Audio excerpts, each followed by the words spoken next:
Welcome to the newest episode of Beyond the Fame with Jason Fraley. I'm your host, Jason Fraley, picking the brains of the top filmmakers, musicians, and artists of our time. Julie Andrews receives the AFI Life Achievement Award tonight in Los Angeles for a career spanning Mary Poppins to The Sound of Music. You'll hear my chat with a real-life Von Trapp in just a moment, but first, here's my quick interaction with Andrews herself at the 2017 Kennedy Center Honors. Hello. I don't know what is being said on stage. I'm sure to make this evening as viable and successful as possible. More than special. It's anything that brings the arts to the forefront of the public's attention is very special because they are priceless. I mean, they are so valuable to all of us, and without them, we'd be a very sorry place. I want to know how fate can intervene in your career a little bit. My favorite trivia is how you did My Fair Lady on stage, but they wanted Audrey for the movie, and then suddenly that allows you to get a little movie called Mary Poppins, and you beat Audrey for the Oscar. Well, ain't life grand, and aren't I lucky? So one way and another, I think everything seems to happen for a reason, and I just feel very blessed. That's all I can say. Thank you very much. I also spoke to Elisabeth Von Trapp, the real-life granddaughter of Maria and Baron Von Trapp, when she performed at Virginia in 2015 for the 50th anniversary of The Sound of Music. Elizabeth, thanks so much for coming on WTOP. Well, thank you for having me on your show, Jason. Now, what all kind of songs will you be performing? I usually say Bach to Broadway, Schubert to Sting, and everything in between, but it does include Rodgers and Hammerstein, and I've been just working on a recording of Rodgers and Hammerstein music, and their songs are just exquisite. So I do know quite a few of the Sound of Music, but I'm very careful what I select for my audience, and they're usually very excited to hear that music. I pepper it in, but being a musician, it's always important to provide sort of an eclectic program, because I think people are interested who I am as a musician beyond The Sound of Music. Yeah, they want to, you want to make it your own, absolutely. Yeah, and as a matter of fact, when I do sing my Sound of Music songs, they are very much my own arrangement, and that's the fun of it. Gotcha. Now, when did you first get into music? Well, as far back as you can remember? Yes, I do. Music is always a very important part of our life. My father, who's depicted in the movie as Kurt, he'd be the younger son, and people listening would say, yes, I know who that is. His name was Werner Von Trapp, and I grew up in Vermont with my father always enjoying celebrating special occasions with music. And he played guitar well enough so that he could just take songs that he loved to sing and accompany himself, which I got the idea to continue that idea in my generation. So when I perform, I use guitar. And I also perform with other musicians at different times, but for some of the concerts I will be doing in the next week, it's mostly just solo performing with guitar or with Douglas Major, who is my pianist. But to answer your question, the earlier question, I started out, my earliest memory of singing with my father in church with people looking at us, so it was like this mini time of performing, was when I was 3 years old. And I played piano as a child, studied music in college, and in my teenage years, I was already performing at weddings and small concerts and just these open mic situations or people in their living rooms for their celebrations. But I have been touring, performing throughout the late 80s and 90s, and very definitely in the year 2002, I have been constantly on the road. Has your career taken you all over the world? All over, yeah. Yeah. Did you have any highlights that stand out? I know you've played probably in many different cities and many different countries. Yeah. Any highlights over the years that stand out to you? Russia. That was very unusual. Hearing the group that sang for us, we performed, and then they sang for us, and I was the furthest away from my family and from Waitsfield, and they sang Edelweiss. That was very unusual. Singing in Manger Square in the Church of the Nativity for Christmas Eve in Bethlehem last Christmas, two Christmases ago. Let's see, Shanghai, that was wonderful. And I was invited with the Austrians, and it was sort of a conference trip for the Sound of Music and celebrating the Sound of Music in Salzburg. I also perform in Salzburg in the summer times. Oh, okay. But I've been across this country so many times, and early on in 2002 and until 2006, twice a year. Now I need to return and do another sweep of the country because I have such a great interest in the diversity that we have culturally, and sort of the topography is so unique, one state to the next. It's almost like you're living in different parts of the world. It's so vast and different, no matter what corner you're in of the United States. Yes. You've been to D.C. before, right? Didn't you play at the Kennedy Center? Many times. Kennedy Center. I've been to the White House. I was invited to the White House one Christmas, which was lovely. Mm-hmm. I also was at the gallery, the National Gallery, and that is a beautiful place to perform for Christmas time. Oh, nice. But let's see, other churches as well, and it gets to be after a while. The National Cathedral as well.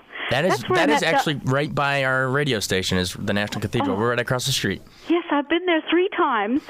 Once was the outdoor festival that they had, but for 2 concerts I performed in the cathedral, and it was so inspirational because the reverb in that space is so beautiful. Yeah.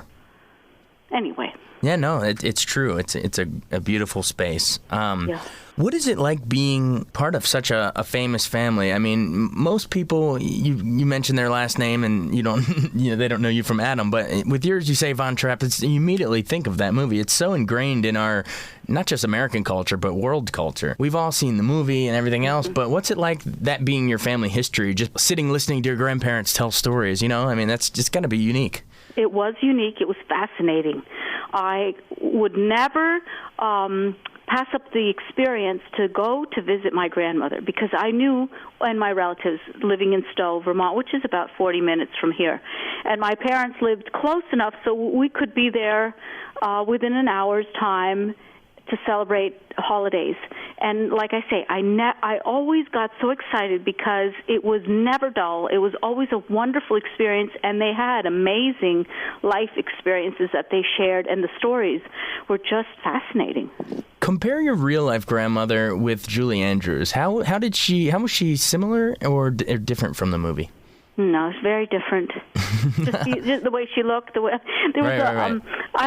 of the first jobs I ever got was to work at my grandmother's gift shop or tea room, and she had this great bakery, and she had great food, Austrian food that she served the guests.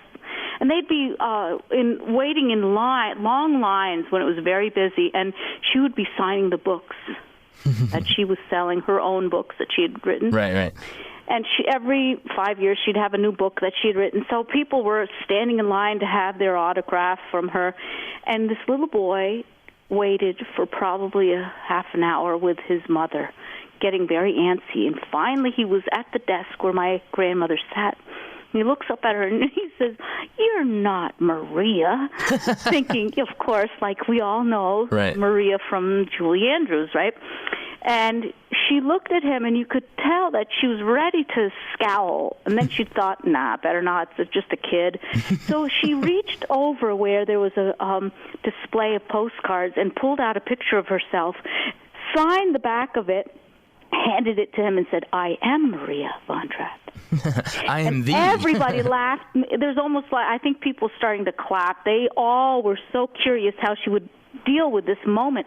But it's exactly what we all think of when we see Julie Andrews play the part. What she embodies is this spirited young woman that just dares, and she has courage, and she takes on this task and challenge, and she meets it. She overcomes, and she becomes even more who she should become. And that's really the true essence of my grandmother's life and story. And I think another question was what my grandfather's like. And I never met him, so I always have to rely on stories from my relatives. And I used to beg my father, describe him to me. What was he like? And one day my Aunt Maria very dear, dear aunt who I was very close to, she said, you know, your father is so much like our father.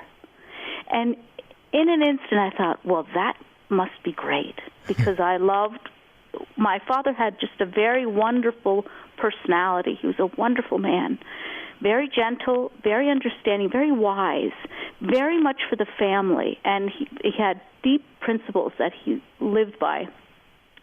And if that's what my grandfather was like, wow, what a great guy. Yeah, right? There you go. That's great. No, It's an interesting dilemma or dichotomy, the story you're telling about your grandmother, and I'm sure it's sort of the same for your whole family, where it's, immediately everyone wants to talk to you about the Sound of Music, but which you're proud of and all that, but at the same time you're trying to, venture out and have your own career and your own lives and your own legacy. Is it something that, you take great pride in? Does it cast a little bit of a shadow and that that sometimes you don't like talking about it? How do you juggle that? Well, 20 years ago when I was first being interviewed, there was a journalist that said there would never be a time where the name Von Trapp wouldn't sort of evoke this idea of the Sound of Music versus the family. Mm-hmm. And it's true. It's true. But the interesting thing is I grew up when the Sound of Music came out. And my sister is actually in the movie as a extra. Oh, really? Yes. That's awesome. Yeah, so she comes home from being in Austria for 3 years, and she left at the age of 11, came home at the age of 14. She was all grown up in our eyes. Mm-hmm. She said, yeah, well, I was in this film that they're doing with Julie something or other playing our grandmother, and then this handsome man playing our grandfather. She didn't even know their names. Yeah. They got later on. They're written out on the posters or on the albums, and the credits. You see all the names, but back then she just sort of met them on an afternoon with my grandmother, and my grandmother insisted on having a cameo appearance, and my sister happened to be with her. Oh, that's fantastic. So there they are walking under the archways while Julie Andrews sings I Have Confidence, right before she dips her hand in the big fountain. Behind her are these arches. That's the cathedral square. And the people that are walking in under the arches, would be my grandmother, my Aunt Rosemary, and my own sister. That's so fantastic. We got very excited. We couldn't wait to see the film and to see where they were. And it's so fleeting that I don't think we caught it. We didn't know where to look. Now you have a pause button and you can stop it right. I know you can. Now they even have it in the biography that they did. They even have a blow-up of the image of my grandmother. Of course, they did it 11 times. Oh, wow. And my grandmother said, okay, that's enough. Well, that was the end of her wanting to be an extra. It would be one thing if you were a kid, and you're watching some movie decades later, but what was it like to have the movie come out while you're growing up? That must have been just surreal to be able to go to the theater and watch surreal. it. Yeah, it's surreal, but you know what I love about it? The era that their story depicts, it was a very, very complex time in our history. Pivotal. Pivotal and complex.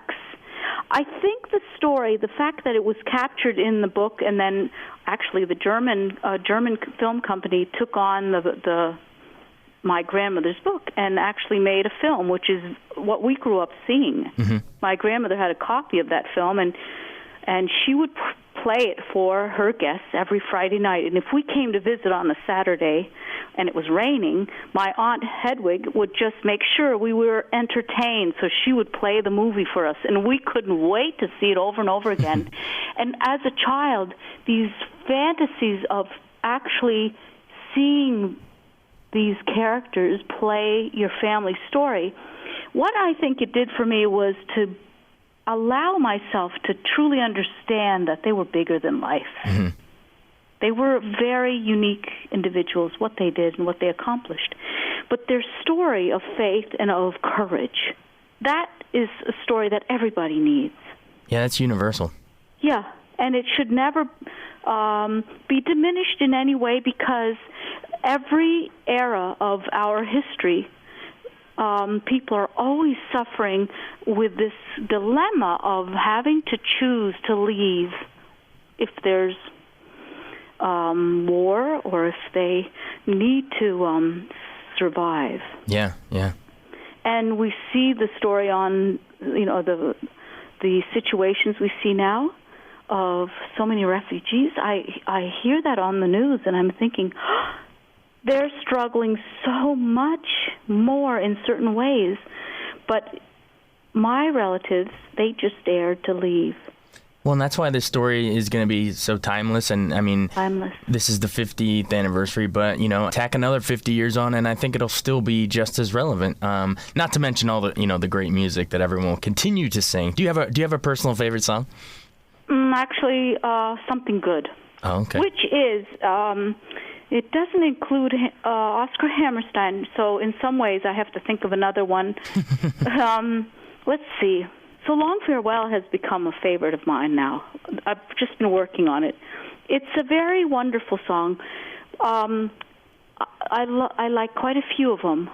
I find that they're like mini operettas, each song. Yeah. There's certain ways that they've designed these songs, and the lyrics are just fantastic. But Something Good is a very special song that was designed just for the film. It's not used for the stage play, although sometimes I've attended some musical, Sound of Music stage plays where they've incorporated that song. Well, yeah. You mentioned so long, farewell, auf Wiedersehen, goodbye, and that's what we have to say here. Yes.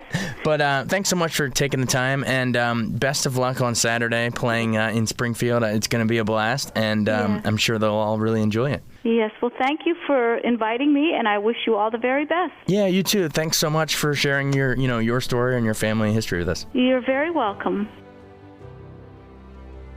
Thanks so much for joining us on Beyond the Fame with Jason Fraley. Remember to hit the subscribe button and give us a 5-star rating if you like what you hear. We'll see you next time.